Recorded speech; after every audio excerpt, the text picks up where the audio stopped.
my god, he's going to go around the inside and he's going to send it. He's taking the lead of the Canadian Grand Prix on the last lap. Matt Turner takes the win in a remarkable race.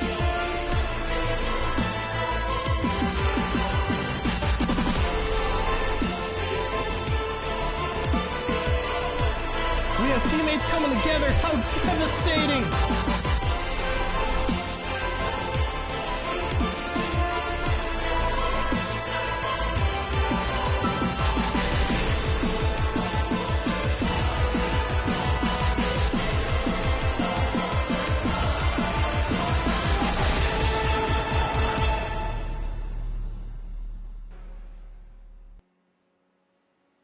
Good morning, evening, afternoon, wherever it is in the world that you are in currently. Welcome to the iFormula League Season 3. This is the Formula 3 category, round number 9 here at Watkins Glen in the good old USA for the Northern Grand Prix. We're going to be using the boot configuration here today, and the track length 3.36 miles. You're looking at about 11 turns or so, depending on how you want to count them, with the S's normally counting as 2 individual turns. I am going to be your lead commentator for today, Alyssa Long, and I am joined, as always, with the wonderful Carlos Catal. How you doing, mate? Pretty good, man. Just excited for this race. It seems like a pretty big field and a very hot session here at the Glen today. Yeah, absolutely. We're looking at 103 degrees track temperature right now, which is absolutely scorching. I imagine the tires are going to be melting off of these cars when they finally come back into the pits after they finish their first couple of qualifying runs. But before we get into the qualifying session, as everyone is starting to set sort of their first lap times, let's talk a little bit about the F3 Championship standings for now, with currently Victor Barris and Antonio Jimenez leading the way for the DriveX Esports team, both first and second, followed by Jake Potts, who had a pretty good result last time out, if you correct me if I'm wrong, but you know, at Spa, it was an interesting race, and definitely one that I think that a lot of these guys will be looking to improve on. Or actually, it could have been James Miller that had the good result. Sorry, I got the two of them confused. And yeah, I mean, in general, I think later on into this season, we're now seeing the likes of Jake Potts actually start to compete with Victor Barris and Antonio Jimenez, whereas it looked like at the start of the season they looked pretty untouchable. So that's nice to see that Jake Potts is starting to bring the fight back. Frederick Larson as well. Look for him to do well. Has a qualifying ban for this race, so he will be starting from the pit lane, and then he will be joining the race after that first lap. So he will be starting all the way down, so we're going to keep an eye on him and see whether or not he can go from the back of the grid up there into a podium position. And then Julie Redmond in 5th currently, with her teammate Brandon Walker there in 6th, and doing very well for the Cuda Works team and keeping it quite close to the Lumossi Motorsports guys in the team standings as well. We then have Joe Watts in 8th, followed off by Tico Kriegsman in 9th, who, while fast, Tico Kriegsman definitely has the pace to win these races. Seems to always have a little bit of an unfortunate luck come his way and not really getting the results that he would otherwise deserve, I think. So we're going to look for him, maybe to have a clean result this time out and potentially even win the race. So he looked very, very quick in practice and definitely is going to continue doing so. And then rounding out your top 10 is Danny O'Keefe with 40 points there, 1 point behind Tico Kriegsman. So the championship as it is right now, very, very close. And I think that going forward, these drivers are going to now be looking at who's around them and really just aiming to just be ahead of them more so than anything else. And yeah, I mean, in general, this championship is going to be heating up right to the last race, it seems. Yeah, I'm very excited for, I don't even know what championship to look for. I mean, we all thought the DriveX Esports guys were just going to run away with it. Seems like Potts and Larson are coming back at them. Even the Cuda Works guys, Julie Redmond and Brendan Walker, are coming back at them in the Drivers' Championship. And then if you go to the Constructors' Championship, I mean, there's a big battle. I don't want to say P1 is settled because, you know, I've been proven wrong. But they have a big lead over P2. But then you have a big battle for P2 with, you could say, 3 teams. Maybe you got XRL Esports. They're coming back with some good results. We'll see. It's both championships are pretty heated and interesting. Yeah, absolutely. And as we jump on board into this qualifying session, let's look at the standings so far as we've been through, 6 minutes so far. Jake Potts currently setting our fastest lap of the qualifying session with a 1:38.7. Sorry, I was going to say 7:53, but just as I say that, Antonio Jimenez wipes that time off the board and does a 0.747, so keeping the qualifying very, very close. So Antonio Jimenez is now your fastest driver with, I believe, his teammate looking to actually start improving here. So Victor Barris is on a quicker lap, so potentially going to start pushing himself up into that third position, maybe even overtaking his teammate for that pole position. Just as I say that, James Miller is improving on his lap as well. So lots of people currently improving as we'd expect this early on into the session. Tico Kriegsman doing the same thing and being very, very close to the top 3. I mean, saying that the top 3 are separated by 0.03 of a second is absolutely incredible. And if this continues like it is so far, then we may see an absolutely insane scrap here for the top couple of positions at the Watkins Glen circuit, because this circuit, as we saw in the F2 yesterday, very, very, very difficult track to pass on, and also it's a very difficult track to stay consistent on.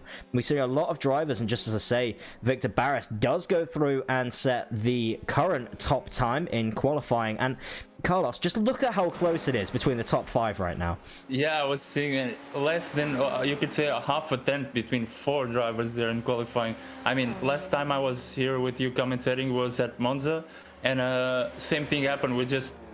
Drivers are just pushing each other to the top step. So that's what I expect to see. I expect Barris to lose a couple positions before then setting another quick lap and taking a few positions more, maybe even the order will be the same. Hopefully for Kriegsman, he needs a good result there, so P4 would be a good starting position for him, and then just, you know, survive the carnage that we saw yesterday in the F2, yep, which gained me a couple positions and a lot of other drivers as well. So let's hope these drivers can, you know, keep pushing each other in quali. As here you can see, almost a crash there. These guys are trying to get the toe. It's a very powerful toe there on the back straight before coming into the boot.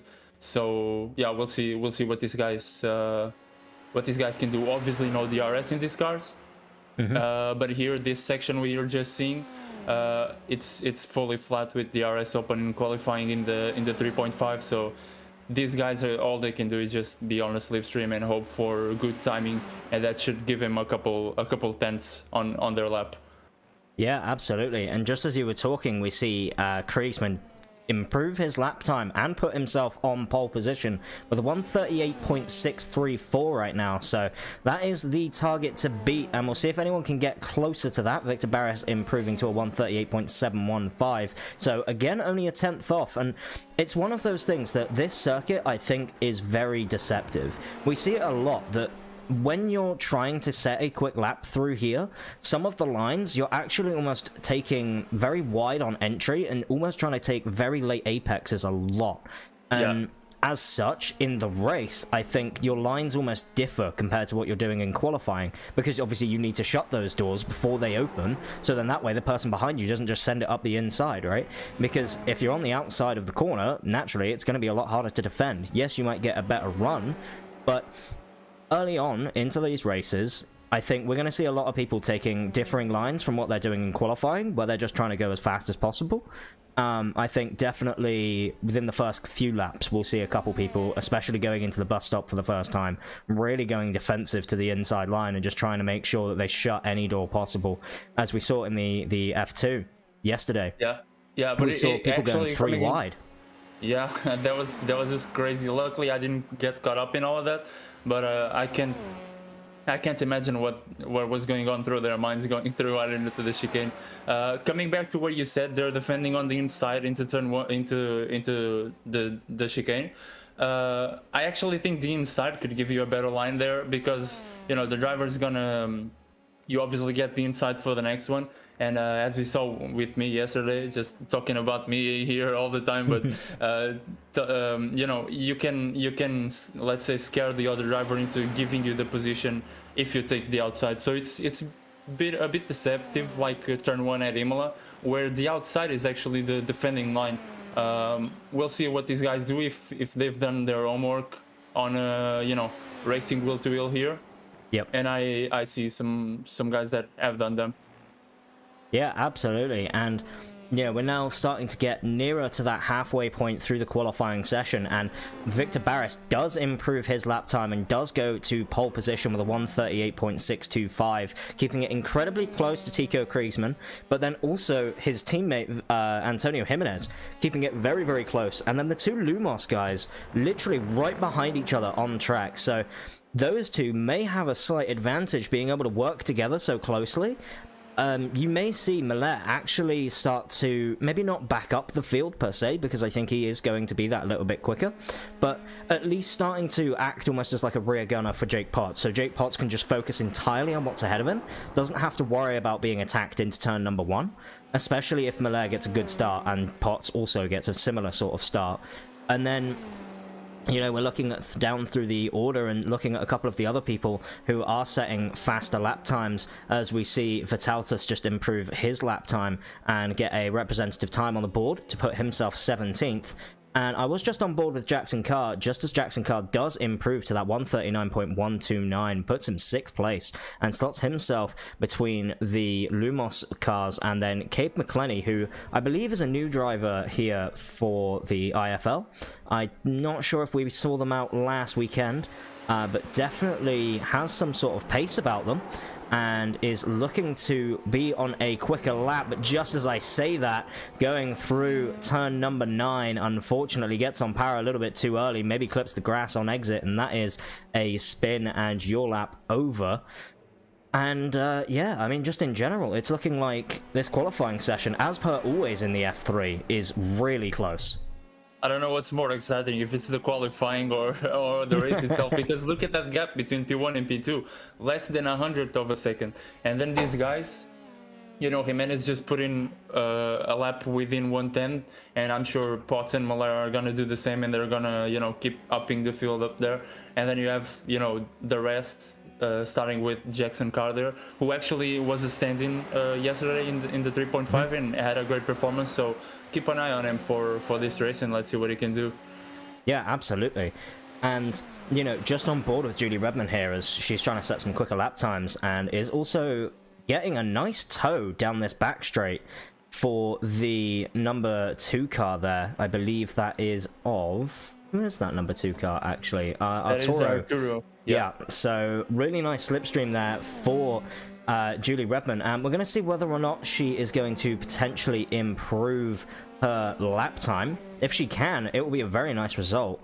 And you know, it's one of those things where I think when you have this slipstream, yes, it helps, but you almost need to make sure that you're not getting held up by the car in front as well.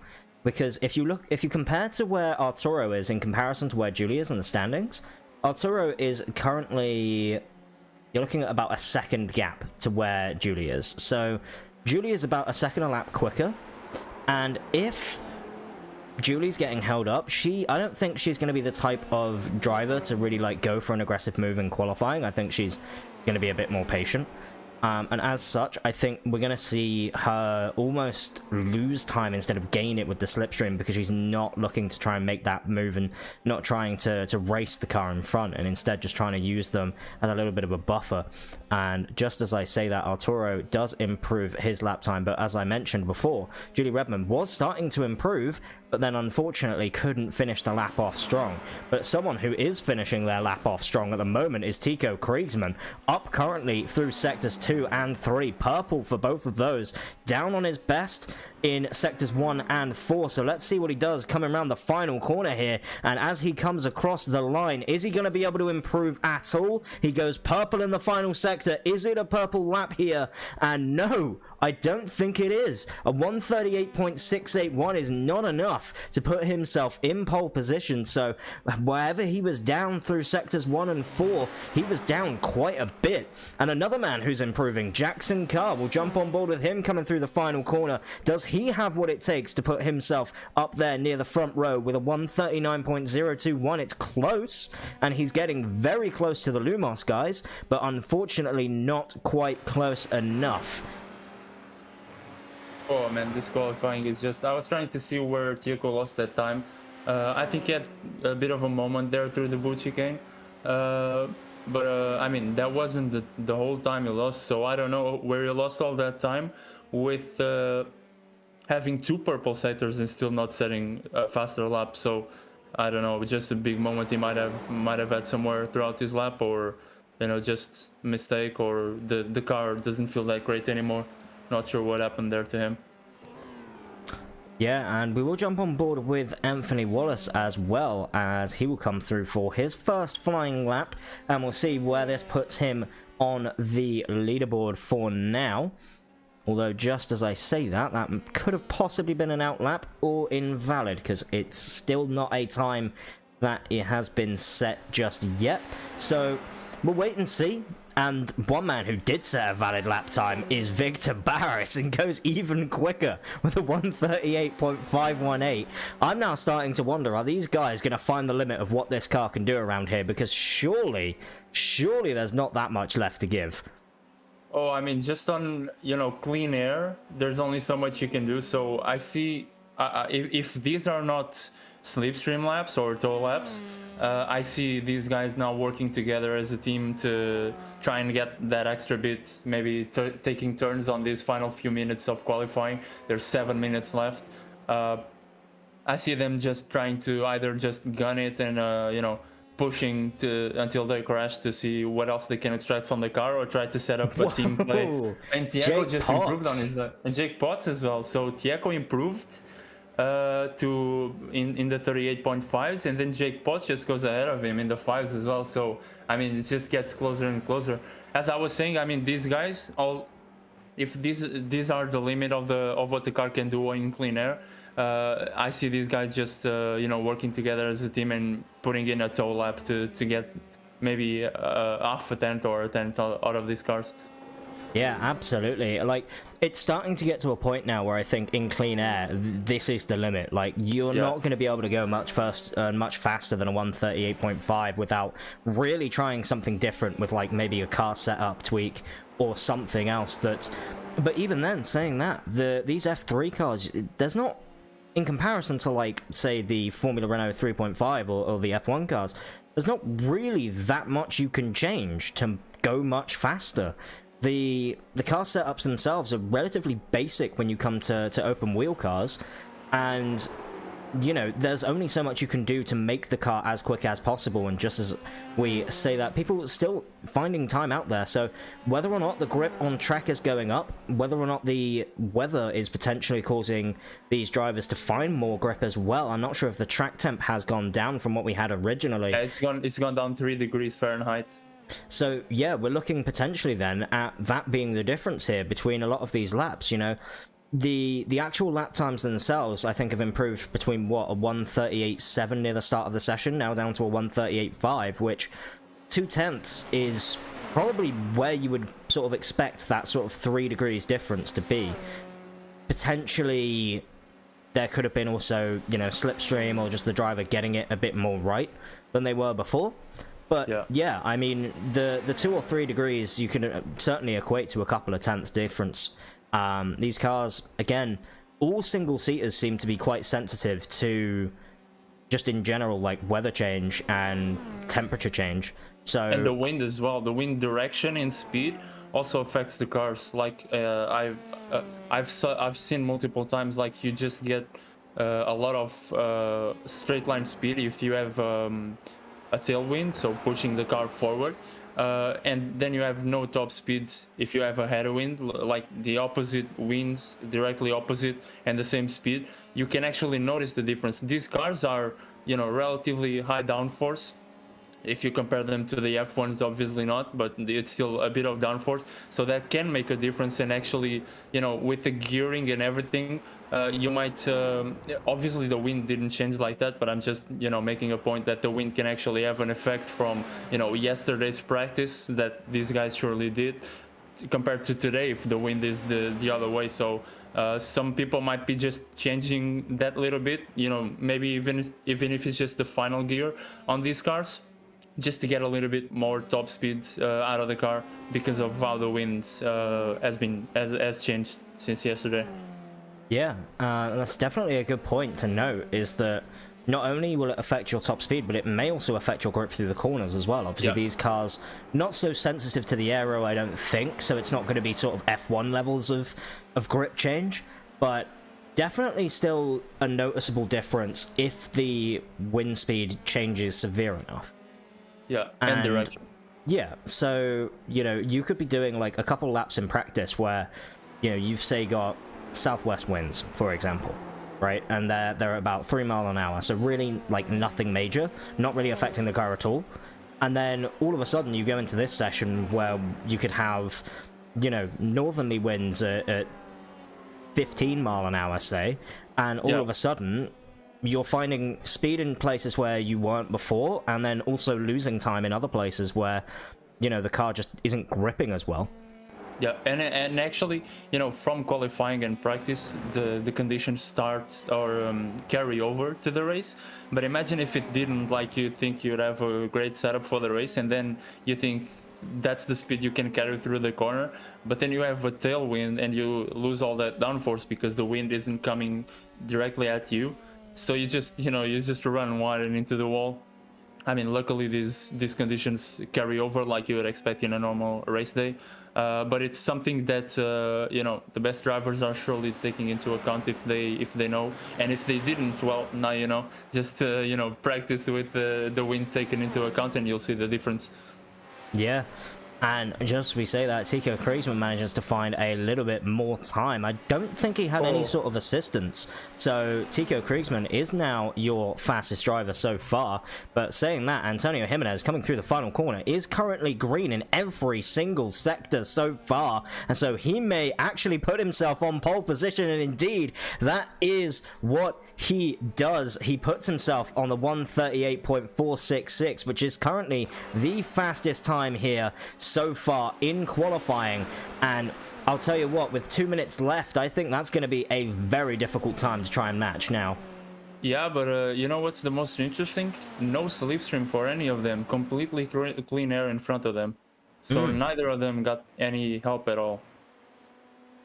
And the track is the same, 100 degrees Fahrenheit. So I don't know what these guys are doing.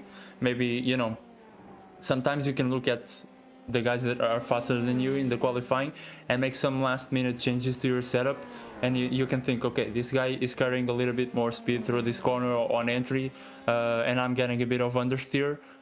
This track, by the way, I was feeling tons of understeer, and other drivers told me the same. So the track maybe itself, I don't know how it feels in the F3 obviously, but we have a new pole sitter right now. Tiago Kriesman manages to find even more time.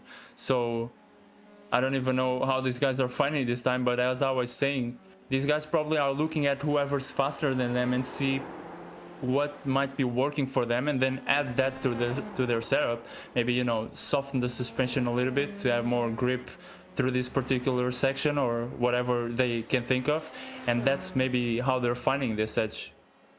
Yeah, absolutely. But I mean, as it is right now, we're looking at a very tight battle there for pole position, and at the moment, with only a couple seconds left here of this qualifying session, anyone who is currently on a lap is going to get one more attempt at this, and anyone who crosses the line just before the timer runs out is also going to get one more lap. But I think the only person that may get a chance is Julie Redmond, but unfortunately she doesn't cross the line just before that and does, believe, go back to the pit lane anyway. So everyone who is currently on a lap, this is their final lap to try and improve. We're on board with Jake Potts and seeing whether or not Jake can improve at all. He's currently down in every single sector, and I don't think he's going to find any more pace. But one person who did, Brandon Walker, putting in his fastest lap right there at the end, and that's sort of what you want to do here in qualifying, is you want to put your fastest lap in right at the end, right when no one else can respond to it,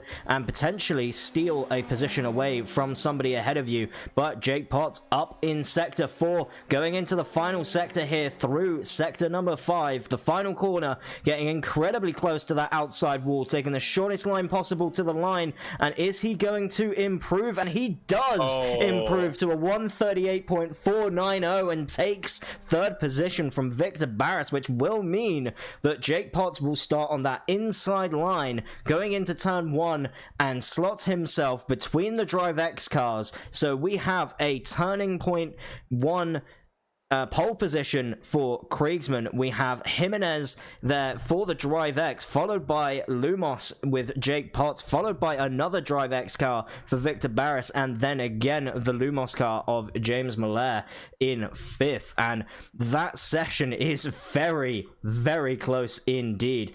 There is still one more person currently on a lap time, Darius, who did improve right at the end to take 11th position, so amazing result for him, being up there just ahead of Julie Redman.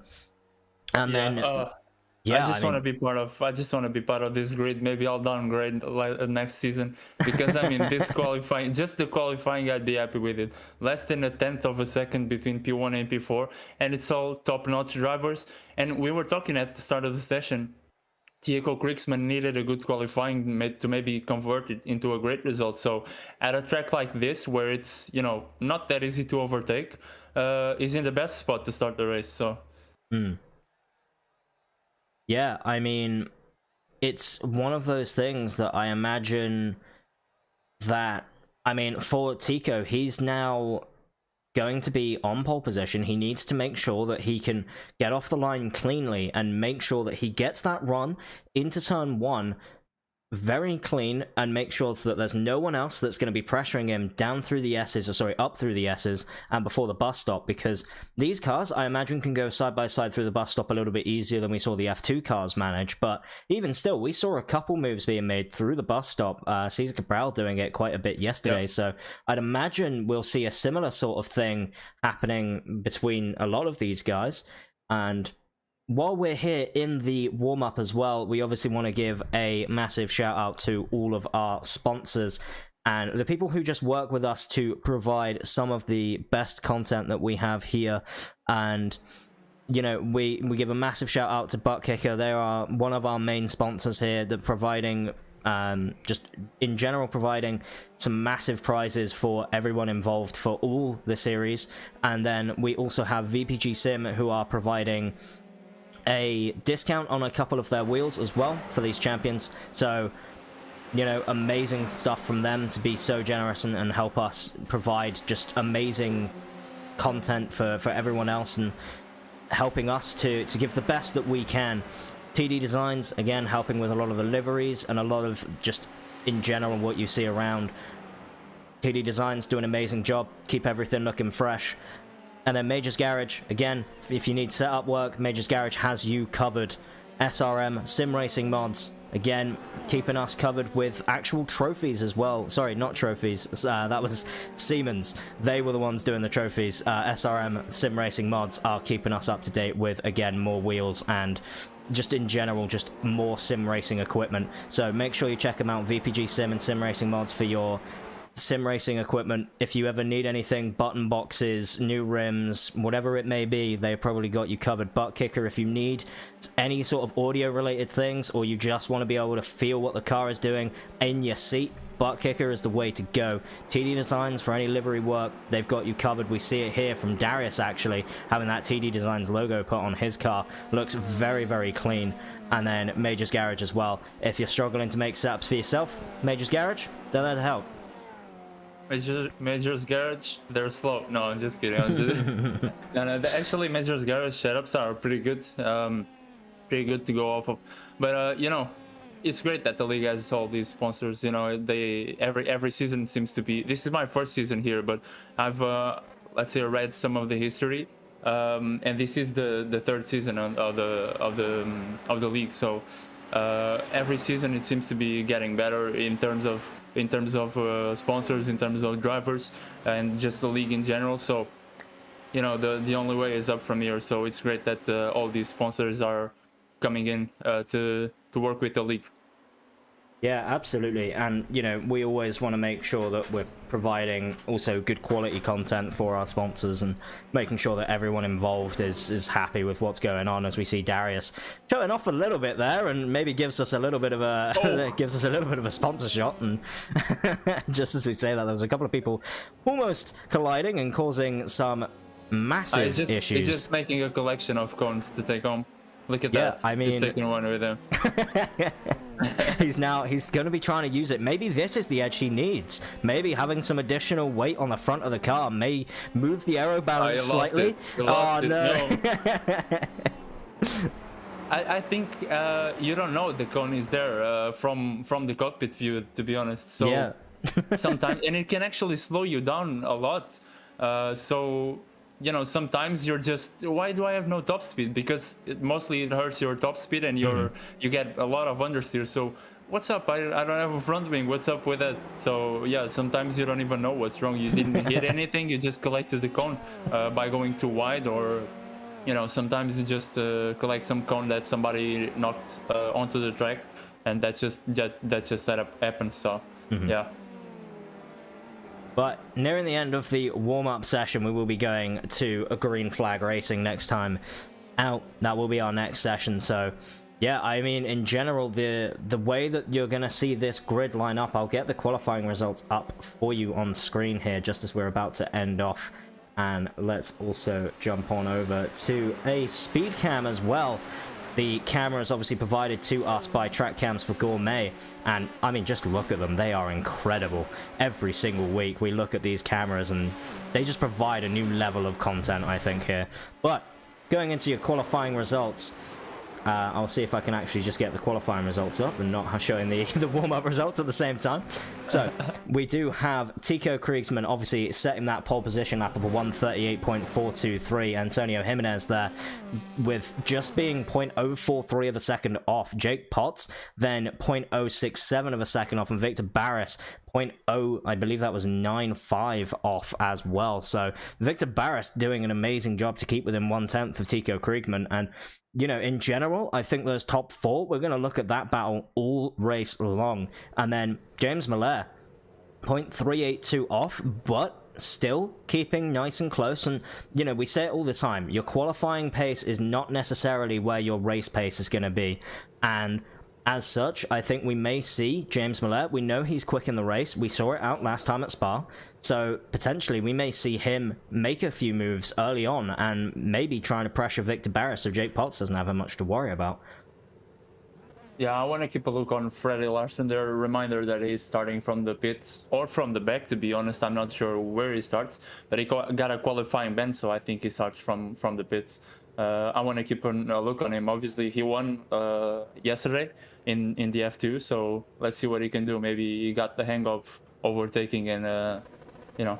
Yeah, but here we are. So it's over to you.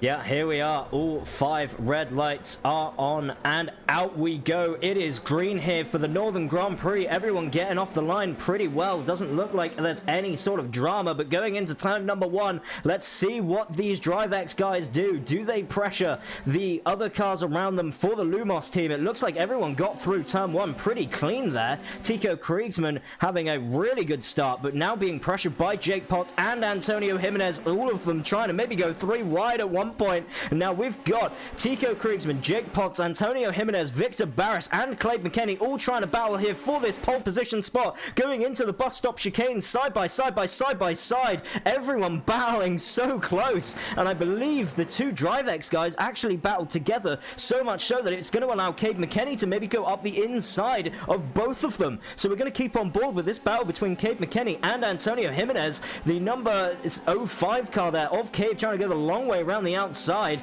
and Antonio Jimenez doing an amazing job at defending and trying to now keep up with the pace of his teammate Victor Barris in front. But Cabe needs to be careful, because if he slacks a little bit, we're going to see James Miller start to try and make some moves further up the field. And one person who did get an absolutely incredible start was Dominic Herbert, now up into P10. So Dominic having an incredible start off the an incredible launch off the turn number 1, and just getting a couple people who are maybe slacking a little and into the bus stop chicane also meant finding a little bit more positions. So Yeah, I mean, that lap 1, very, very clean from these F3 drivers, and still keeping everything very, very close indeed. Yeah, it seems like Dominic Herbert, like you said, got a couple positions there, or more than a couple, got 4 positions there at the start. And he usually gets the hard charger award at the end of the races. So let's see, he's just got a lot of work done in the first lap. Let's see where he can make it to the end. And, you know, top 3 drivers have kind of pulled away, so the battle for P4 is on. There are a lot of close battles. Let's see who's gonna get it. Kevin McClaney, obviously new driver before already, so great performance.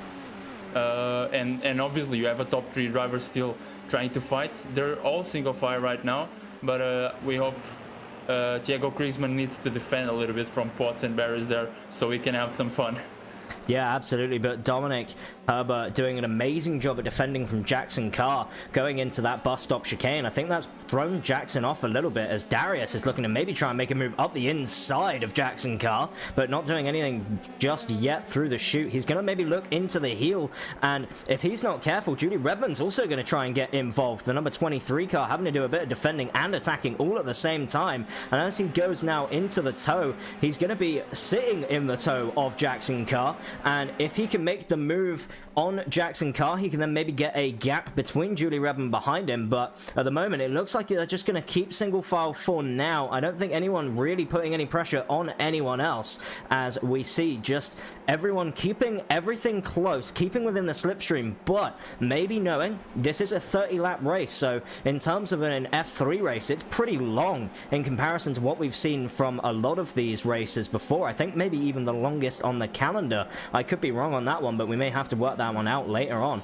And we see Dominic trying to break the toe there on the start-finish straight, and maybe that's going to give Darius all they need to be able to make that move on Jackson Carr, but nothing doing just yet, as Jake Potts did just set the fastest lap of the race with a 1:39.39.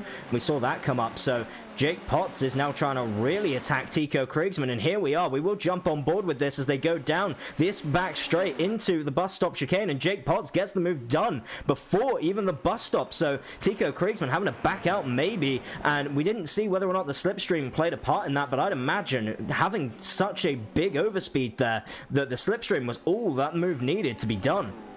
Yeah, you get the slipstream from the point you exit turn 1 actually, so going through the S's, that's all slipstream because it's flat in this car. So I mean, by the end of when you get to the boot chicane, you just have a lot of, like, I suspect maybe 20 kph on the car in front if you set up your gears correctly. So I mean, this is a high downforce track, so you're basically eliminating all that drag when you're in the slipstream. So you know, just go. I am sorry to interrupt. Sorry, Brandon Walker has had an incident and is off track currently. I don't know what happened with him, but he has lost a massive amount of positions. So I'm going to go back and see if we can figure out what happened here. So going into the toe part of the boot chicane, he's going to turn in and unfortunately clip the curb, and that is him around and losing so many positions. And unfortunately, when you're on the outside here of the toe, you can't really do anything. You just sort of have to wait for everyone to go through, and then does almost collect another driver there. Yeah. I don't know who that was. That could have been Halmar, but manages to continue on, and he is now back in the race. So thankfully, nothing doing there in terms of no one got collected in the incident, and everything can continue on nice and safe. But jumping on board here with Cade McClenny and James Malaire. James Malaire is maybe going to try and make a move up the inside of the bus stop chicane. We saw his teammate do it for the lead, and James Malaire has now done it for 5th place as well. So is now going to start hunting down Antonio Jimenez for that 4th position, and James is going to retake that 5th place spot that he had earlier on. So some amazing racing going on so far, and it is absolutely incredible to see all these drivers battling so close. There are so many battles here that we're missing on track because everyone seems to be having a battle of their own right now.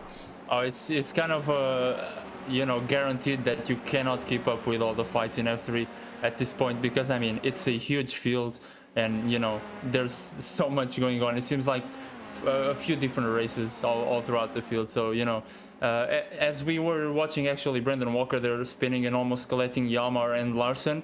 Meanwhile, Larson got past Hjalmar pretty easily there through the main straights, or after you know the S's. He just got past him. So Larson trying to make his way up the field now, and you know he's still got a few seconds to the next car, but he's looking pretty good. Yeah, absolutely. But here we are on board with Judy Redman as she's going to try and make her way up the grid. Currently sitting in 10th, so the last points paying position. Wants to try and double her points, get into P9 here. And if she can set up this move through turn 1, we've seen it work so many times for so many people. If she can keep close to Darius here out of turn 1, and then she can get this slipstream all the way here through the S's, up the hill you go. And in these low power cars, having the slipstream is going to massively help keep that car in a very nice top speed. And going now down into the straight before the bus stop, she's not quite close enough to make any moves just yet, so I don't think we'll see anything being made. And I think Jackson Carr is also not quite close enough, so having to just sit back. I think you're sort of looking at almost being about 4/10 off going into turn 1 and coming out of turn 1 before you can really maybe make a move, which 4/10 is still a really big gap, as there seems to be someone else off. I think that was Dominic Herbert off there into the wall and out of the race as well. He's now jumping back to the pit lane, so we might have to see what happened there, because we saw his front wing actually flying across the track. So, and we'll see if we can get an idea on what happened. So Dominic Herbert unfortunately having an incident on the exit of the chute and getting spat right back out across the circuit, thankfully not collecting anyone. But that is going to be his race almost over, I think, on lap 5 here. So an unlucky result for him, but you know, it just goes to show. So well to the point. Yeah, I mean, it goes to show, though, that this circuit, as I mentioned before, is very, very, very deceptive. You might look at the layout and be like, this circuit does not that many really difficult corners, you know, aside from maybe the bus stop, and quite a lot of these corners are flat, so it's not that technical of a circuit. But when you actually drive it and you actually sit there in the car and you look to try and make moves, I mean, this circuit will bite you if you aren't paying full attention to it. Yeah, especially through that section. I mean, in the F2 it was flat, but just barely, because there's some. I suppose in these cars it's also flat, but just barely, because there's some point of that corner where if you don't take it right, it's you start getting off camber. So that's what happened to Dom. He just lost the rear because he got on that off camber part, and then, you know, even though it's a pretty wide corner and you can take all that exit like we see these drivers taking, he just lost the car and he had to turn into the slide there, and there's a wall there. So it just, you know, unfortunate for Dom there. Yeah, he had already made up 6 positions there, but you know, what you gonna do? Yeah, unfortunate for him, but we are jumping on board with this battle between James Miller and Cade McClenny, and it is not going anywhere just yet.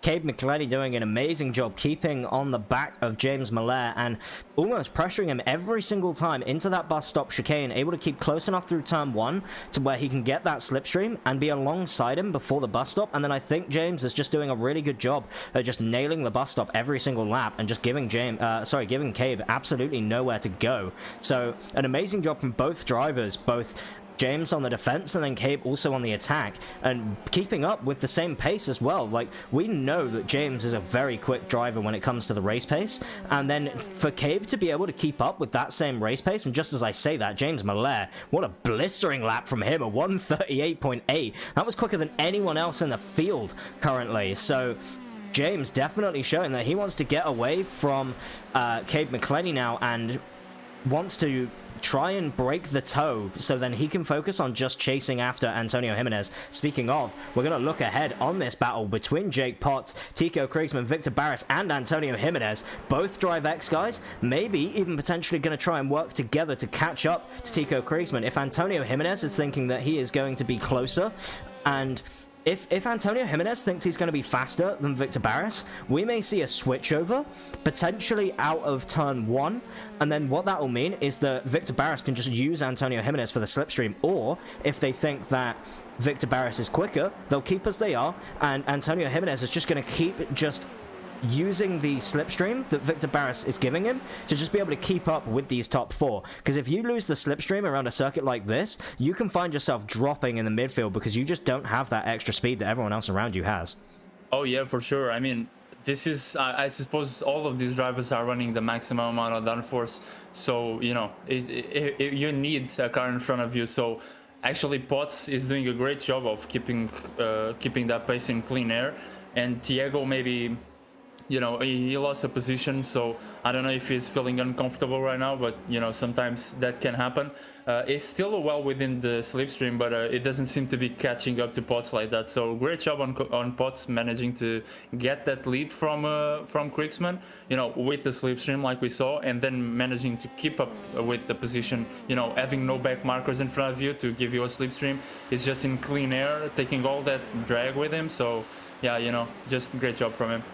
Yeah, absolutely. Jake Potts is doing an amazing job right now, currently just setting the pace and just keeping everyone out just behind him and doing a really good job every single time. And just as we say that, Tico Kriegsmann, you were mentioning potentially being a little bit nervous and a little bit tentative, and seems to just have Victor Barris just go absolutely through him there, through the bus stop, and there was no defense from Tico at all. I think he maybe just let through, knows that it's a little bit dangerous to try and defend through the bus stop chicane, so sort of as Victor Barris outbraked him, he was just like, I'm going to give up the position, I'm just going to sit here for P3 and hopefully find some pace, because I'm not sure why I'm much slower than the rest of you. You know, I've got the pace that everyone else has around me, but I'm just dropping backwards. I'm, you know, driving in reverse, it seems, almost. Yeah, I think it might be, you know, as you are mentioning, being careful defending through the bus stop. Maybe he watched yesterday's F2 race there. Yeah. You know, it's tricky defending from there. I've had a few moments there myself, and you know, maybe he's just trying to lock in a decent result, because he needs that decent result to keep in the championship fight, and maybe is feeling okay with P3, so maybe, you know, is okay with not getting the win today. Yeah, absolutely. But I believe Antonio Jimenez may have had either a slowdown penalty or just in general not necessarily a great corner, because James Millet was able to really just capitalize on that mistake and absolutely send it around the outside, or maybe even the inside. Sorry, I didn't quite catch, but James Millet just make that move look relatively easy. And just as I say that, Antonio Jimenez is going to have that slipstream, and you see how powerful this is through the S's. Antonio Jimenez is just able to go up the inside into the bus stop chicane, and then James doesn't really have anywhere to go, so has to sort of just concede the position and maybe go again for it next lap. It almost seems like if you're trying to make a move into turn 1, you need to give the opponent absolutely nowhere to go, because otherwise you're going to end up in a position where they're just going to attack you before the bus stop again. So the move you made in turn 1, as impressive as it might be, just isn't really going to gain you any places. Yeah, it's, even though there's the S's there, you know, it's a straight basically up until the boot from turn 1, and Jimenez there, by the way, doing great job for lawn mowing services for the track, because he went absolutely wild into that first corner in the chicane. He just cut the corner as much as possible. He had half the car on the grass there. Not sure if that's an off track, but it's certainly not a slowdown. That might be some of the highlights of the race there at the end. What happened to him to lose that position was last corner. He stepped on the grass once again, so lawn mowing services from Jimenez there. He just stepped the left side of his car, stepped on the grass, and big off from Gabriel. That's a big off for Gabriel, and unfortunately that car is going no further, so that's going to be a teleport back to the pits, and unfortunately a few positions lost from him. And he was actually doing really well, gaining quite a few positions and really keeping the pace up with Patrick Olsen, who is now pressuring Jackson Carr here for 8th position. And you know, he was doing a great job, but as we mentioned, that sort of corner just after the heel section, I'm going to dub it the sock, as you know, we need to name all the corners around Watkins Glen, and I'm going to be calling it the sock from now on. It's a very deceptive corner. You go uphill, the way that the camber is on the corner, it leads you into a false sense of security, because as you turn in, the camber is with you, but as you get to the apex, the road levels out and almost acts like NASCAR banking. Like if you've ever done anything that is if you've ever done any sort of like oval racing, you'll know that if you go onto the apron, you get a similar sort of effect, but it's almost done in reverse, in where you rise up onto a flat surface as opposed to going down onto the flat surface, and it will really shake the car around. And unfortunately, we see what happened there, and Gabriel did end up in the wall. Yeah, I mean, it's unfortunate for him to, but it's very easy to lose the car there. I've done it myself a couple times. Fortunately, not in the race. I mean, even in the race, to be honest, but mostly understeer. Oh, so big crash again. between Tico Kriegsmann. Tico just needs to stop and not go anywhere right now. Needs to just spin that car around and just stay off the racing line. And I believe he collected James Miller and also Jake Potts, and that car is going no further. I was jumping on board with Tico Kriegsmann because I saw that the battle was getting close, but unfortunately, I'm not sure what happened, but Tico Kriegsmann is now a very dangerous car on track. Everyone needs to be very careful as to what's going on, and I believe we have had a safety car called, and rightly so, I believe, because that crash was massive. Yeah, but Diego now cannot come in, and he's gonna ruin another car. I mean, I don't know what he can do right now, but the pit lane is closed as it is. So is he just gonna carry on? I don't know what he's gonna do. And Larson is there stopping on the track now. He's just gotta tow the car. There's nowhere that car is gonna go. And Larson was just stopping on the track. Maybe he got a call for passing Kriegsmann. I'm not sure. Kriegsmann is just not giving up on that. I mean, mate, at some point you just gotta let it go, man. Yeah, absolutely. He collected both Lumos guys, right? Yep.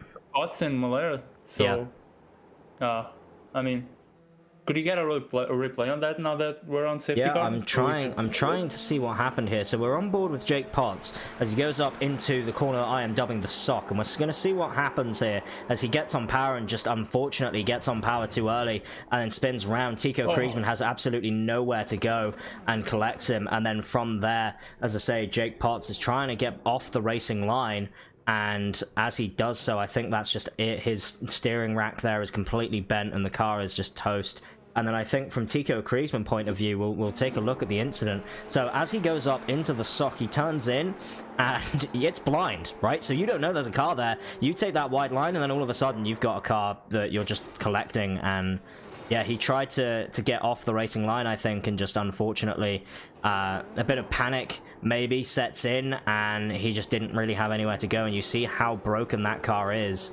And unfortunately, not even able to go in a straight line. So yeah, that's going to be Tico's race, maybe even over at this point, because that is going to be a lot of damage. You know, analyzing the incident there, I think Potts did a really good job. You know, he just got off the line as quick as he could. There's no way he could have got out of the way to avoid Kriegsmann. No. And you know, it's very understeer, that corner. At least for me, it felt understeer yesterday. So I suspect it's the same in these cars. And Tieko, you know, it's a blind corner, it's off camber, it's understeery, so it's very hard to avoid some car there on the exact spot where Jake Potts was. So, and then, you know, the rejoin from Kriegsmann, unfortunately, it's a very, very poor rejoin. He just tried to, you know, put the car around and keep it going, but, you know, some cars are coming. You need to be aware of that, have your relative on, and be mindful of everyone around you. And unfortunately just collected a couple other cars, or luckily just one, I think. So, you know, it's just unfortunate for all the cars involved. Yeah, absolutely. And what that does mean is now we're seeing a DriveX 1-2 once again. Yeah, I mean, maybe Kev McLean can take to the fight, but the Lumos guys are out of the race. Maybe Potts could have corrected his damage. I'm not sure. He's still in the race, P15 from P1. But that car is very broken. It does not look like that car is going anywhere quick. So potentially he's going to pull into the pit lane this time by and maybe use a fast repair to get back into the race. But I think Tico Kriegsmann, as we see, having that big toe and big damage as well. And Dominic Herbert is going to be let through as well. This is one thing that will happen under safety car. We will let some of the back markers go through and unlap themselves. So Dominic Herbert may actually benefit a little bit from this, obviously having that earlier incident. You know, he stopped on lap 5. Potentially, that's enough to maybe go to the end. We don't Yeah, know sure. that for certain, but potentially there could be a way in which he makes it right to the end, and then he can, from there, push all of the guys who haven't pit yet. At the moment, the only one who... The highest up who has pit is Patrick Olsen, I believe, who is currently in 15th. Yeah, I mean, Herbert, and dropping a little. You know, Herbert with what's happened to Olsen then? I think he may have overtaken a few cars under yellow, so he's now being pushed back a little. No, okay. So Herbert, you know, as you were questioning if he could make it to the end, you know, you got a few laps here under safety car. You know, he's still pushing, but he's gonna save some fuel there when he catches up the pack, as he is doing right now. So, you know, he's gonna be able to save some fuel. So I think in terms of fuel, he's good for. He needs to be careful that he doesn't bin it, though. That was very close. It would not be good to bin it under a safety car, even though, you know, and look at how pushing... many people are in. Victor Barris is in, Antonio Jimenez is in, Cade McClenny, Darius, Jackson, John, Joachim, Julie, basically the entire grid is in. Every single car is coming into the pit lane right now. You know, the racetrack is on the other side of the wall. It's not there, but... I think everyone is trying to avoid maybe some debris on the start-finish straight. The safety car is now pulling them all through the pit lane. Is what it looks like, but everyone coming in to stop. And we're going to see whether or not anyone actually loses out because of this. Victor Barris already done his stop. Cade McClenny done his stop. So actually one of the Drive X guys, Antonio Jimenez, loses out massively there. Antonio Jimenez, I believe, was behind Victor Barris, correct me if I'm wrong. And then, yeah, he would have lost out then 3 positions as a result of that. And Victor Barris is now sitting there in P3. Maybe even overtaking a few people under safety car. I'm not quite sure what's going on there. Yeah, I'm not sure. Totally not sure. Something the stewards might need to pay attention to is you cannot double stack your cars. Or, yeah, I mean, you can double stack, but since iRacing doesn't give you the same box, because there's no way iRacing knows you're in a team just because you have the same livery, you actually get a separate box from your teammates. So you can actually stop both cars at the same time, according to iRacing. But in this league, you cannot. So you need to wait for the first car to stop. The stewards need to pay attention to that because the whole grid stopped there. So I'm not sure whether that rule applies to the F3 or whether that was just an F2 and F1 rule specifically. Okay. So maybe it's ignore that then. So I think the F3 is a bit more relaxed on its rulings regarding that sort of stuff. Oh, okay. And we're seeing a few more people start to shuffle their way through. I'm not sure where James Miller should be in all of this, but he seems to be getting overtaken left, right, and center. So I'm not sure where he's going to filter in, but I'm sure we'll find out in a second when the race does go back to green flag running. And what this means is Halmar is going to lead us away under safety car. The safety car lights are out. So he will be leading the field away. He is the only driver yet to stop, which is why we're seeing him leading away the field. And Victor Barris is behind him. Cade McClenny behind Victor Barris. Jackson Carr there in 4th position with Darius in 5th. Antonio Jimenez there in P6 with Brandon Walker now gaining a few positions after that unfortunate incident. So Brandon actually benefited quite a lot off of the safety car here and has really managed to make up quite a few positions stopping as he did. But Frederick Larson, take a bow, my friend. 16 positions gained, and he stopped when everyone else stopped as well. So this is his actual position. So he went from the back of the grid in P23, and he's up to P8 already. Yeah, and just a note there, the safety car is not coming in this lap. They've extended it. The stewards have extended one more lap, the safety car. I don't know for what reason there. Potentially to let lapped cars through. I think Tico Kriesman might be being let through. And just as I say that, Halmar is now coming into the pit lane. So Victor Barris will be the lead of the race officially then. And I think, yeah, we are seeing maybe a few people being let through.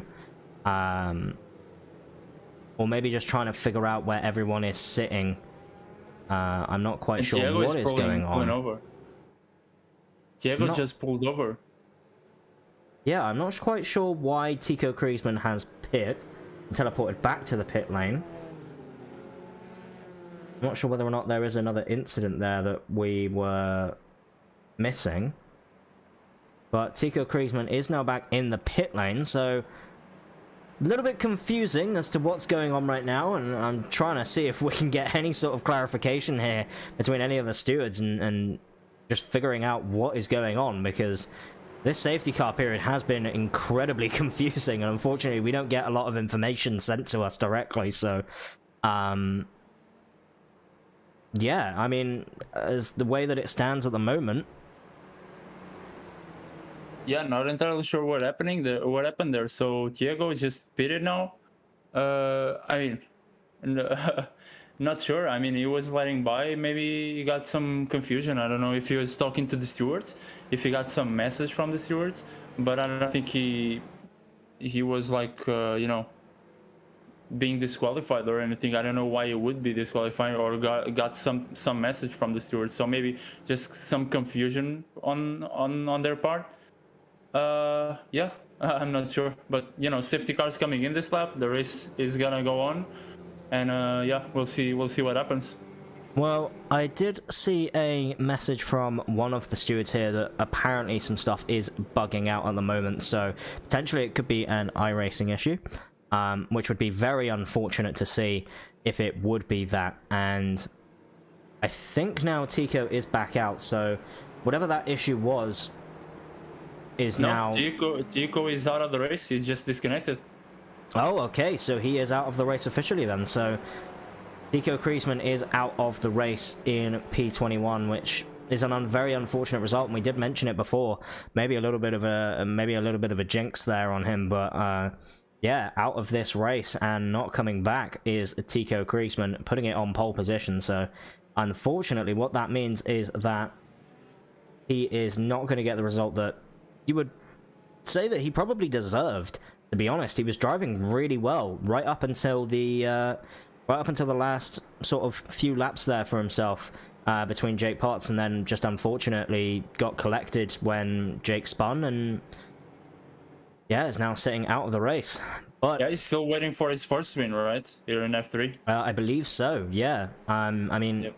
He doesn't have that many points to his name, considering obviously he's been here since near enough the start of the season. But enough about that. We are going to go back to green flag racing. Victor Barris is going to lead us away, unless the safety car does not pull in. We will wait and see.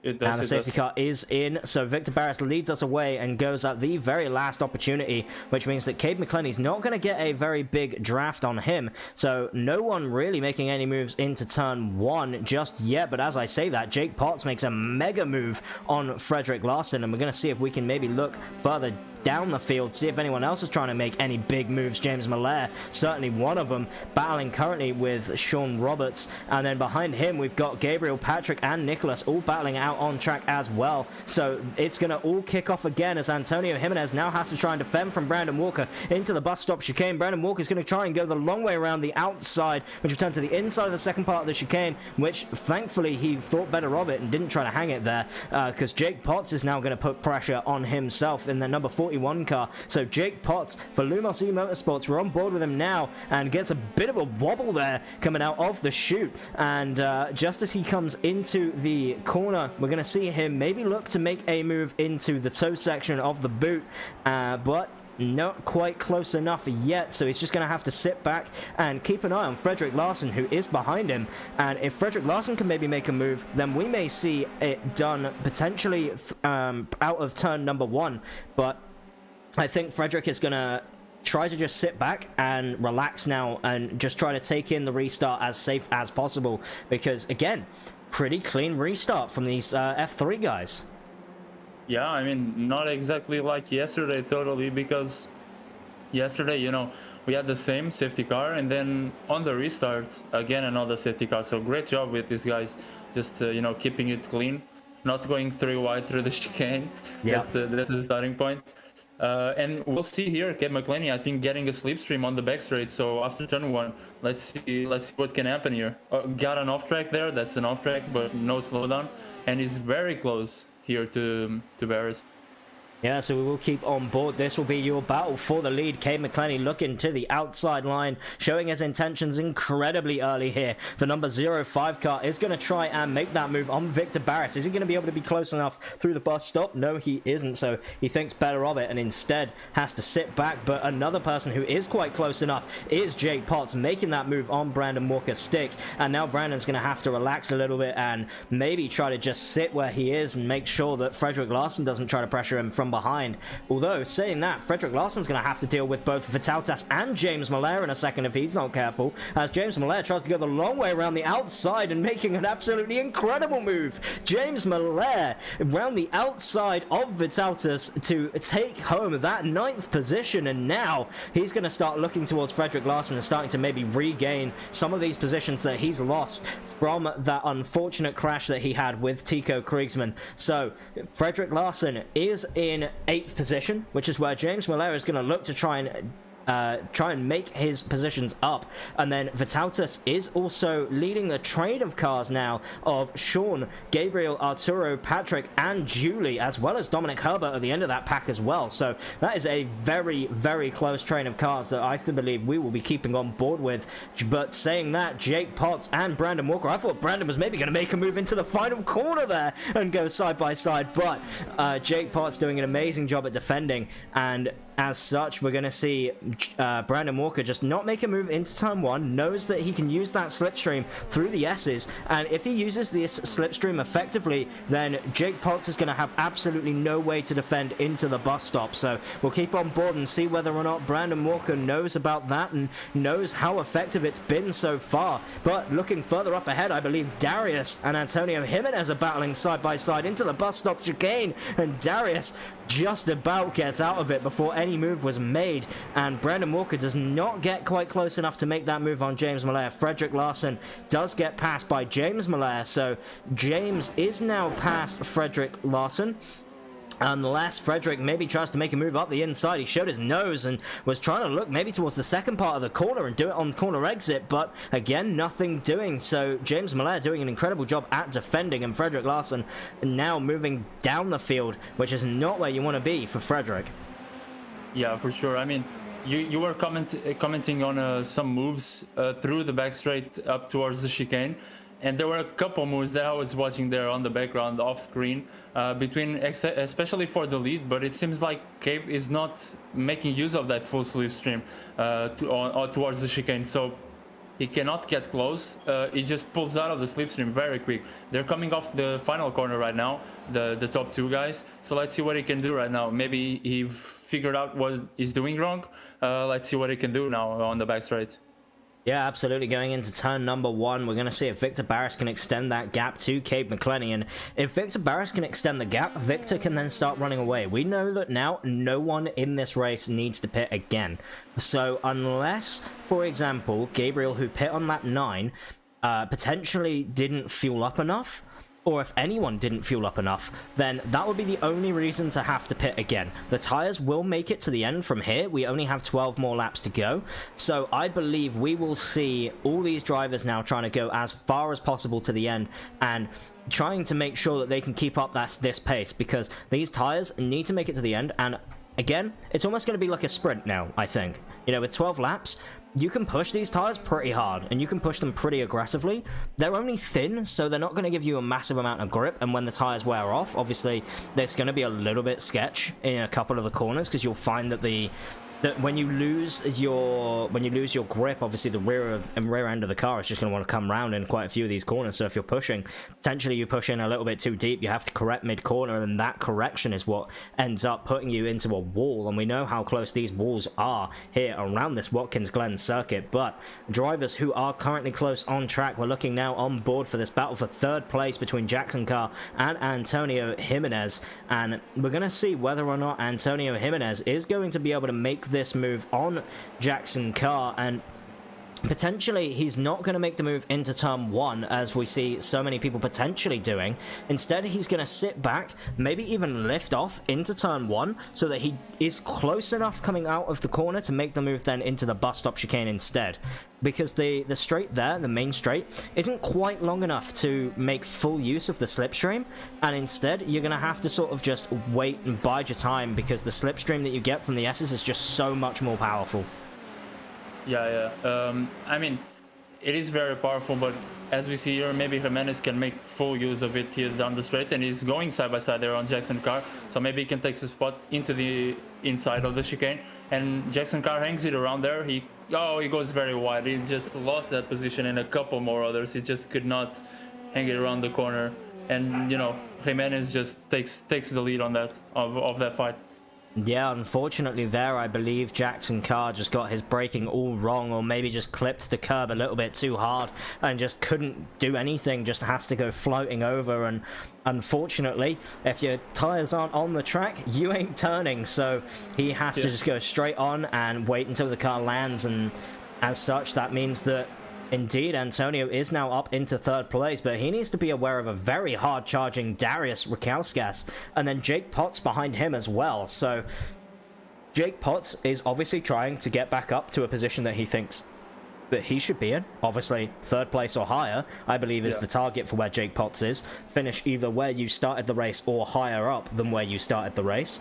So Jake Potts is going to now try and put pressure on Darius, and is going to try and put pressure then on Antonio Jimenez afterwards. And Jake Potts almost colliding with the wall there. That was It's a very, very close. It's not the first time he's done that through that corner. And you see how these drivers are just pushing. He took a bit of the grass on entry, and then he's just, you know, tags the wall there on the exit. So they're really pushing it. He really wants that podium to at least, you know, come clean on, you know, just make amends with his position, starting position after what happened to him. Yeah, absolutely. But both Lumos guys are looking to make moves on the cars ahead of them, with Jake Potts trying to make this move on Darius Rakauskas. And is he going to try and do it into the bus stop chicane? Side by side they go. And I believe, unfortunately, Jake Potts has caused a massive collision there with quite a few of other cars. And Frederick Larson comes through to take a massive amount of positions there, as I believe that was Jake Potts who went off. I want to say James Millett also had an issue there as well. So Jake Potts, unfortunately, collecting his teammate as well in all of this, but James Millett is now back up and running again, up into 16th position, so losing quite a few positions. And that means that I believe our biggest gainer out of all of that was Frederick Larson, who managed to get through very clean. I believe we'll take a look at what happened here from James Millett's point of view. So going into the bus stop chicane, look very much ahead of you. So going into the bus stop chicane, he takes that inside curb and then just has nowhere to go. But you see ahead of him, there's so many more cars who lose it ahead and trying to battle side by side. We've seen it so many times here that unfortunately you just can't really do anything to go safely through there, and it is almost a very opportunistic move, and one that almost ends your race 90% of the times that you try and make it work. Yeah, you know, both Lumos guys, they're taking the first corner of the chicane completely wrong. They're taking too much curb and, you know, unsettling the car there.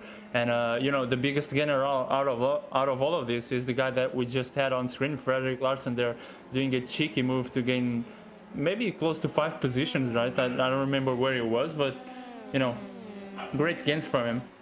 Yeah, absolutely, but we are jumping on board with Julie Redman, and she is in a very close battle here between Vitaltis, and currently in a little bit of a sandwich between Vitaltis and then Dominic behind her as well. And if Dominic isn't careful here, he's going to have to end up making this 3 wide, and I don't think that is going to be a very brave thing to do. And here we go, Julie Redman tries to go side by side through the bus stop chicane, does make it work. Somehow Vitaltis just about gets out of the way at the very last second, and then Dominic Herbert doesn't cause any collisions behind him, as James Millett is going to try and send it up the inside of Dominic as well, and unfortunately collides with the rear end of Dominic, and thankfully he doesn't end up going back on track. But that does mean that Gabriel now gets a position out of it, but I think James Millett does a really good job there of just braking a little bit later and just gaining that position back. James Millett, we know, is quicker than this midfield battle, but unfortunately he's just had a few incidents of himself, so that does mean that a very good job at defending from a few people here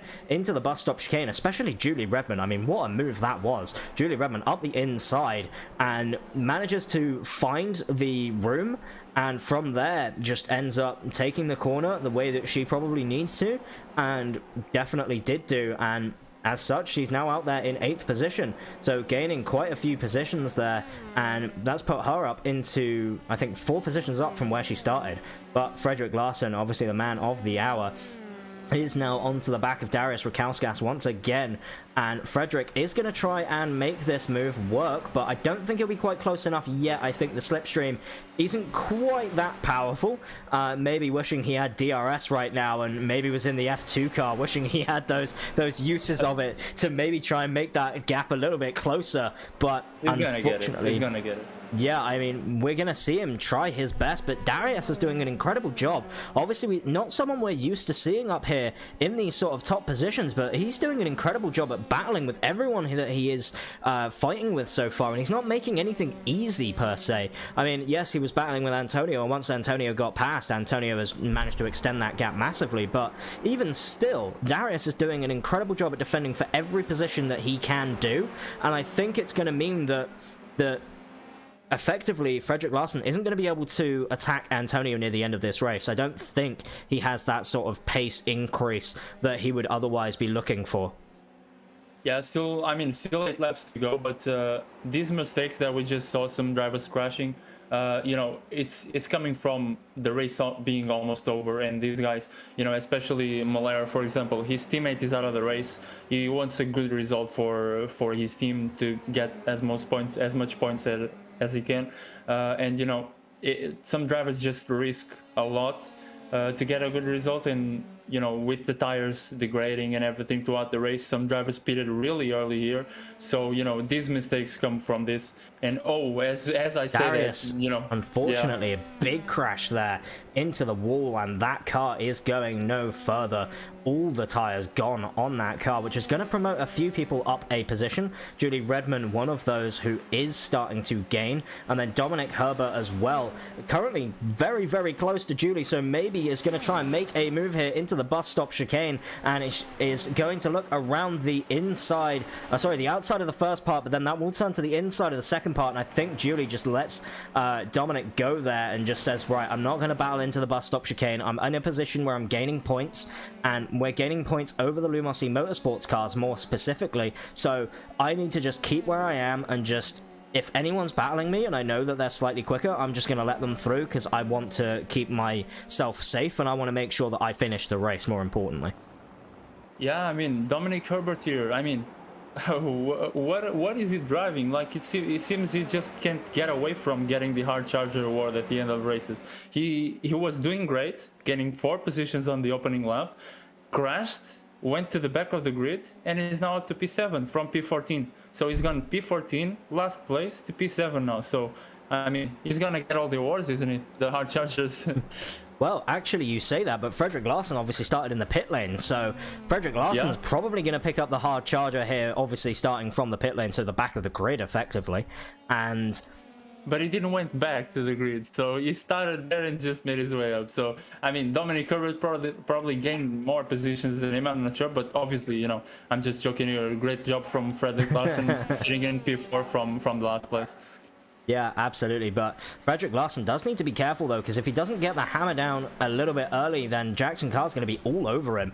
And one thing I have noticed is there is a battle potentially on for second place, and we will jump on board with that in a second. I just want to see whether or not Jackson Carr can make anything of going through the bus stop chicane, and Frederick Larsen there, you hear the tires, they were almost scrubbing as he was going through that part of the corner. It almost looked like he was about to do a four-wheel drift through the bus stop chicane, and it shows you just how on edge these tires are now. And as I was saying before, as Frederick Larsen does indeed go mega wide, and I think that was then also Jackson Carr into the wall. Jackson, you need to be careful, mate. You need to just back up, maybe just try and keep to the edge of the track here and make sure that you don't affect anyone else's race. And I think he keeps reversing, maybe just trying to do a little bit of correction to that rear wing. Maybe he had a little bit of damage and it's just trying to move it forward a bit more, maybe gain a bit more downforce before he continues on. But yeah, he's lost a few more positions.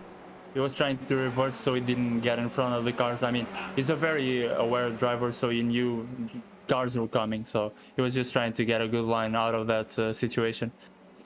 But Jochen Flubman trying to make a move on Arturo even here, down for 12th position. This is one thing that I have noticed, is that in the F3, no matter what position you're fighting for, whoever you're fighting with is going to give you a very tough battle regardless. This battle is for 12th position, so this isn't even for a point, but these drivers are going to act like it is the race of their lives, and rightly so, I think. You know, we normally think of F3 as sort of a development league, and especially in real life, you know, we see them go up through the ranks, going from F3 to then F2, and then eventually to that sort of top flight of F1, which will be on after this race as well, so make sure you keep involved with all of that. Half an hour to go before that will be live, and then, as I say, so you start making up these sort of progressions, so you go from F3 and then into F2, and I think this is where you sort of almost make a name for yourself, is just in these sort of lower down battles in the sort of development leagues aspect. Is if you're battling it so hard for 12th, you're learning so many skills that when you eventually do get into that top flight, you will have so much experience battling hard with other people, that when you get to a position where you need to fight for the lead of the race, you can make those moves that other people probably wouldn't dare to think of, because you just know what your car is capable of. Yeah, I mean, these guys just need as much seat time as they can in this car, so...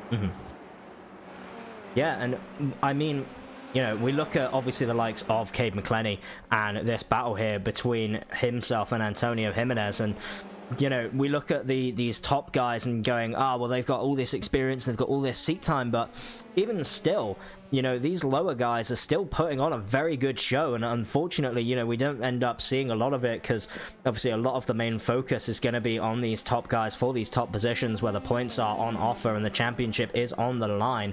And you know, I just wanted to give a shout out to those lower end guys who really battle hard and try to make everything work, because it is absolutely incredible to watch. And you know, keep at it, and eventually you will be up there with these top guys. And speaking of these top guys, Antonio Jimenez makes that move into the bus stop chicane, and there is nothing Cape can do to defend from that one. It was just slipstream all the way, and then Antonio Jimenez gets the move done under braking, and that is him gone and away, already pulling out a half a second gap towards Cade McClenny. But going a bit further down, Julie Redmond here trying to battle with Dominic Herbert still, and not letting him get away.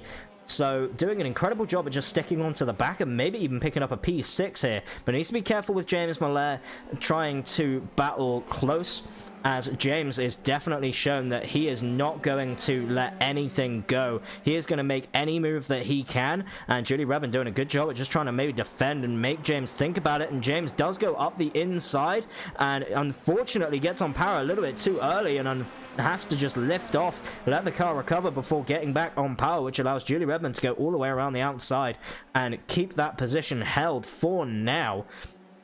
James Mallet doing a very incredible job at trying to push back through after all the mistakes he's had, but also the people he's fighting with doing an amazing job at trying to defend positions.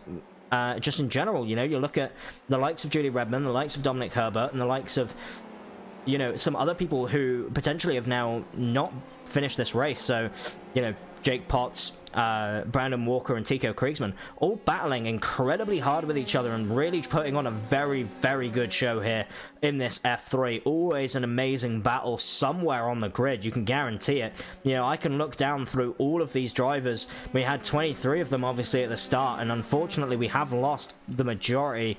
Well, I say the majority, actually, it's not even half yet.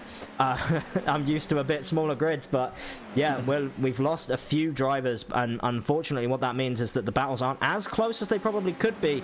But here we are, Julie Redmond and James Mallet battling it side by side into the bus stop chicane. Julie Redmond is trying to battle with him as much as possible, and unfortunately Julie Redmond hits the curbs a bit too hard, is around, and the rear end of that car is gone. She has no rear right tire, and that is an unfortunate incident which is going to put her back into the pit lane and possibly even out of this race with 3 laps to go. And Dominic Herbert in the wall as well, which is going to promote James Miller up into P6. So everyone seeming to be struggling on these last sets of tires, and this track temp really showing us that actually there isn't much left on these tires anymore, because these tires are getting grained massively. Their wear is just incredible around here. It's such a fast circuit that these tires they've got nothing left.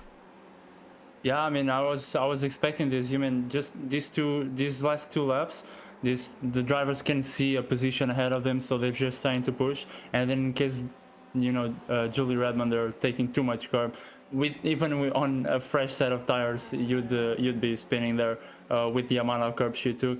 And unfortunate for him, another driver retiring out of there. And James Miller, you know, he says thank you for that position. So yep.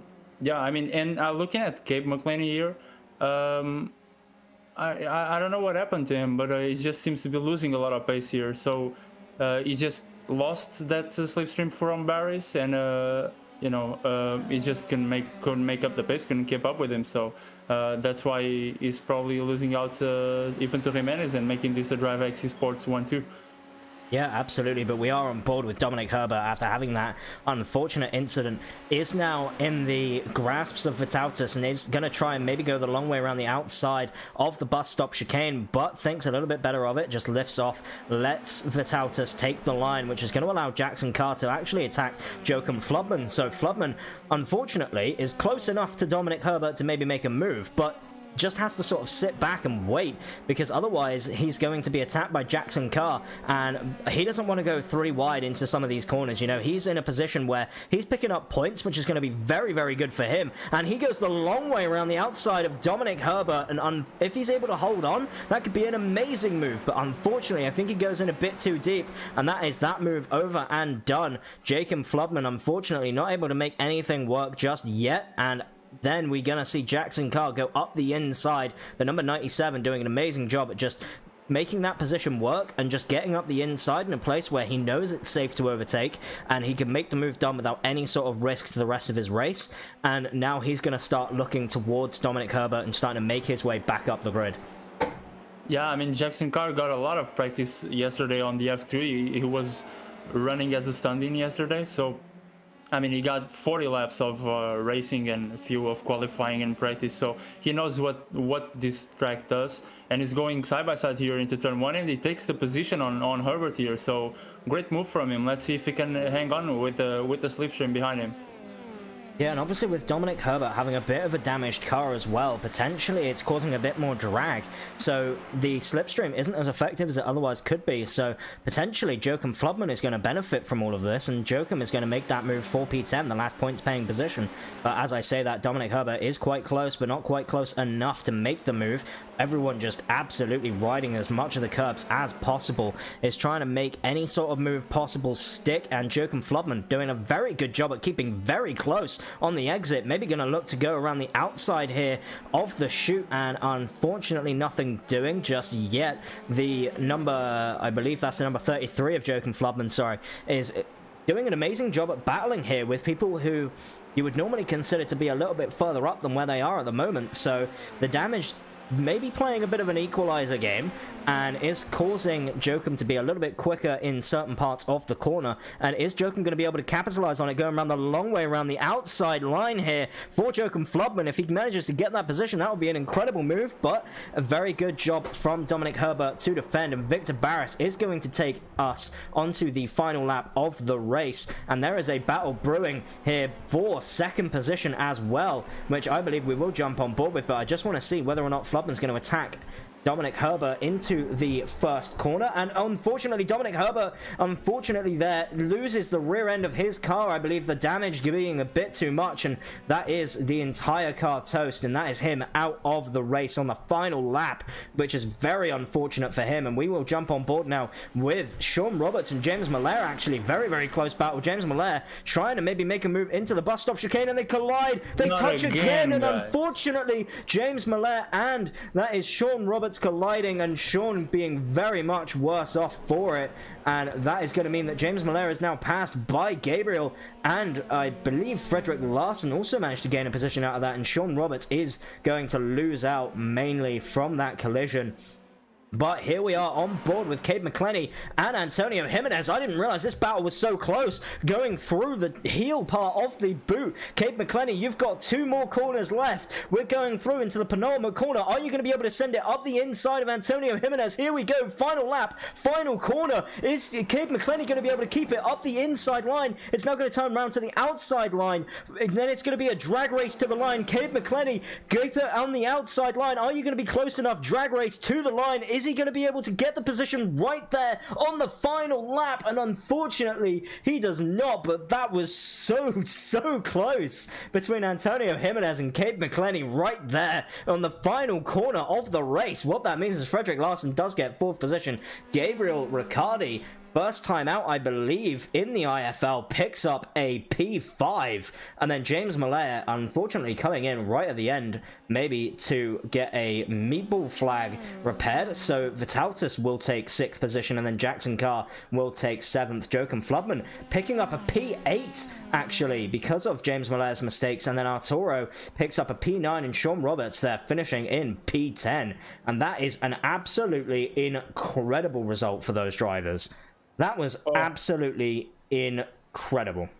It seems like these guys, who was it, Moller and Joachim Flobman, I think, they've learned nothing of 70 laps of going sideways to the chicane. And these guys, you know, they're just taking too much curb. You know, obviously they're racing drivers, they want to gain the position, but it's a very tricky chicane, this one, but very interesting. I'm actually very curious to see right after this race how the F1 cars will take this track, because it's, I mean, the drivers are probably, you know, the adrenaline is on the max level going on this track. It's so very entertaining, this track. Yeah, absolutely. It is one thing. Like, this circuit is just absolutely incredible, and it's providing such amazing racing here. And what we will do is get the race results up for you, and just so we can get confirmation of Victor Barris taking home the P1 with Antonio Jimenez there in P2, Cade McClenny rounding out the top 3, Frederick Larson picks up that P4, and then Gabriel Riccardi picks up P5. Vitaltis for an amazing result for him, picking up P6. Jackson Carr there in P7. Joachim Flubman, again, very good result for him, picking up P8, with Arturo Mayorga picking up P9, and then Sean Roberts will round out your top 10. And I mean, amazing results for a lot of those people a bit further down, but we do have some interviews to get through, so we'll bring in Cade McClenny here for our 3rd place interview. And I'm not sure if you want to handle this one, Carlos, but it's sure. Let's go. Let's handle it over to you then. Hi Cade, what's up? So first podium here in IFL, how does it feel to have such a drag race to the end? Feels pretty good. I mean, that was just one of the funnest battles I've ever had on the road course. I've only done the Daytona 24-hour like twice, but other than that, that's the only real road racing experience I have. So that was really cool. I was trying not to get into them. Wish I probably would have touched them a little bit, but that was fun. That was one of the best battles I've ever had. Oh, so you're more of an oval guy then? Yeah, I mostly run NASCAR stuff, and in real life I race real life kind of stock car stuff. So. Yeah, okay. So what are you finding of this F3 car here in IFL? These things are cool. I really like these. They're really grippy, and they have great like initial turn in, and I've been trying to mess with the setups and get all that figured out. So I'm kind of dialing it in. Appreciate Lewis and Tom for taking me in on that first practice that they saw. So appreciate it. Yep. I mean, great result from you there for coming from P6 to P3.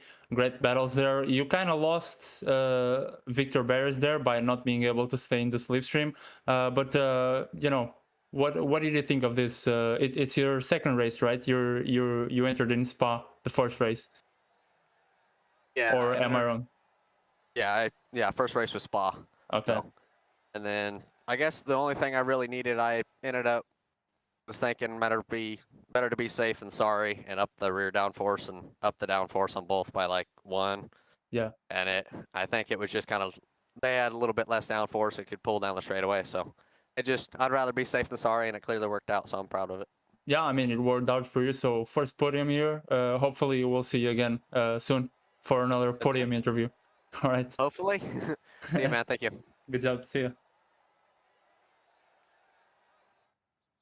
And stuff. So we will now bring in Victor Barris, our race winner, as well, and see if we can get any sort of other thoughts about what he had of the race. Obviously battling quite close with a few other people, and Carlos, we'll let you take this one as well. All right. Victor, what's up? So P4 to P1, 1-2 for DriveX Esports. Great chunk of points for you there. Both of you for the team. Now your gap was already huge to the second team in the constructors, and now you still to take the lead over your teammate. Great result from you both. What are your thoughts there on this race? Hi everyone, thank you. Well, I mean, it's a perfect result. I think we didn't had any 1-2 this season. We were very close in many races, but finally we made it. My race was almost perfect. I had no complaints about anything. Antonio did a tremendous race again, having the bad luck to have a safety car just behind me, so he has to lose a little bit of time not to pit at the same time. So he loses positions and then he has to recover, but he manages all the time. And well, my race, it was about being safe with the tires. I know that you overheat tires and then you're done. So I was taking a lot of care, playing the long game, because I was going to pit very late and maybe do an overcut. But safety car changed everything, and Jackpots had this incident, and then the P1 came to me. Yeah, I mean, Jackpots was doing a really great job in the first couple laps to take the lead from Tieko, who also DNF'd, and he was looking good there on on taking the air with him, so no slipstream for him, and it was keeping the lead. But then unfortunately all of them got collected in a incident, so even James Muller didn't finish in the points. So the closest competitors you have to yourself didn't score any points, and you guys scored a 1-2, so that must feel pretty good, huh? Well, I don't like to gain points this way, I prefer to gain points fighting side by side in the track. And I've been very lucky, and they have been unlucky. There are many races to go, so pretty sure in some races I'm gonna have incidents, maybe DNF. So okay, it's still a few races to go. Everything can change. Yeah, well, good result from you. Hopefully we'll see you again next race. Okay, thank you very much, and thank you for the broadcast. You're doing a great job. Thank you. Boys. See you next Yes, time. we appreciate it, man. And then we're gonna hear from hear from Antonio. You have Jimenez here, like ready to go on the interview. Antonio, great result from you. I was just talking to your teammate here. 1-2 from you. He said it was the first. I can't confirm that. I'm not sure. But either way, even if it wasn't the first, great result from you both there. It seems like you had a tough last lap there defending from Gabe. What are your feelings there in the car on the last couple laps? Wow, I'm exhausted. Well, first, wow, what a race. Gabe has had an excellent race. In the end, I no longer have tires. I'm fucking myself in all the laps when the safety car goes out. Until he reached it in the end, and worthy we did a photo finish. Yeah. Yeah, less than a tenth between you. I'm just watching. It was less than a tenth between you. So if the finish line was a bit further ahead, maybe you would have lost that position there to Cabe, who is a new driver in this series. It's only his second race. But most importantly for you, DriveX Esports, is that none of the Lumos guys finished the race. So you guys get a big lead over them in the constructors, and you also get a big lead over Jake Potts, who is your closest competitor there in the championship. Also, I don't know if he is anymore, because Frederick Larson got a P4, so they're Yeah, competing now yeah. between each other. So, but you know, the Drive X Sports are pulling away, so that must be pretty good for you. Yeah, Frederick has did a very good race. Also yesterday, when he does his first win on the Yeah, IFL, yeah. and well, he's a strong rival here, and Cave and mm, I don't know how is the word in English. Tico is very strong, and he did a great pole when we are very tight. Yeah. And I don't know what happened to him. In pots, it was rare meat, and he when I overtaking road drivers, he was rare meat. But I don't know when he maybe crashed in the bus stop. I think he was there.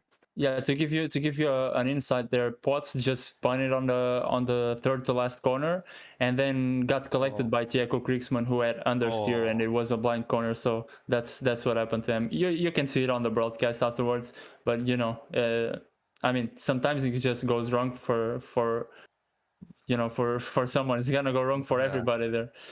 But yeah, great result from you both. Hopefully we'll see you again next time here in the booth. Yeah.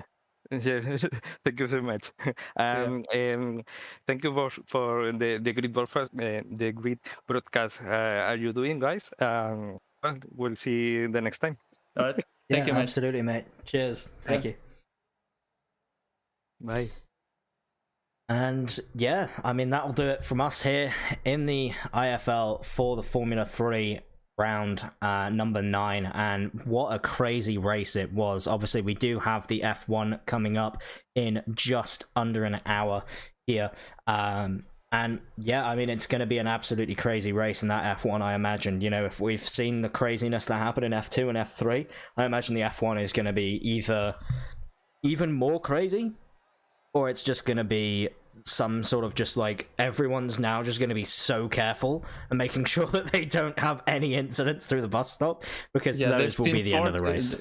They've seen 70 laps of racing here at this track, so they know where the the hot spots are for incidents. So hopefully they'll be more careful. Obviously they're supposed to be better drivers, so they'll probably have done their homework. I know these guys have big teams behind them. We've seen actually even in the F2 and also in the F3, to be honest, these guys have teams around them. This is not just the two drivers. They look at particularities in the track, characteristics. Obviously they look at these races, hopefully, or at least the F2 race yesterday. There's been a day since the broadcast, so they've had time to watch some racing there. They know what can happen, so obviously hopefully they've done their homework to have a good race in F1. Yeah, absolutely. But obviously that will be on the Esports Broadcasting Network channel, and obviously a massive shout out to those guys for broadcasting the F1 on our behalf. It's amazing to witness. And yeah, I mean, that'll do it from us here. Carlos, once again, thank you for joining me in the booth, man, and it's an absolute pleasure every single week that we get to share this lovely sort of space between us, and then seeing some amazing racing on track as well. It's always amazing. Yeah, the pleasure is always mine. But that'll be it from us here in the IFL. Obviously, make sure you follow us on our website, www.iFormulaLeague.com. Make sure you follow us in the Discords as well. We do have the link now in our YouTube descriptions, and as well, just follow along. We've got a load of other links down there as well, for the track cams, as well as all of our sponsors as well. We're starting to try and incorporate everything a little bit more and make it feel a bit more family-esque, and make sure that everyone knows what's going on, because we want to give back to absolutely everyone here, and it is always an amazing time when we go racing here from the IFL. But that'll do it from us here. We will be back not next week, but the week after that. Or do you know which round it is next? It is Hockenheim in Germany. Hockenheim. That could be a very interesting circuit for sure. Hockenheim, one of those tracks that is going to prove to be a very, very tight battle. And again, a couple of corners, pretty similar to Watkins Glen, that you can't really make moves through, but I imagine that some of these drivers will still try it anyway. But yeah, we will be back out here for the next German Grand Prix out here in Hockenheim, and that will be round number 10. So there's not that many rounds left of the season, so all these drivers are now fighting for every last point available. But as we said, that'll do it from us here, and we can't wait to see you all in 2 weeks time when we go racing for the German Grand Prix. Yep, see you next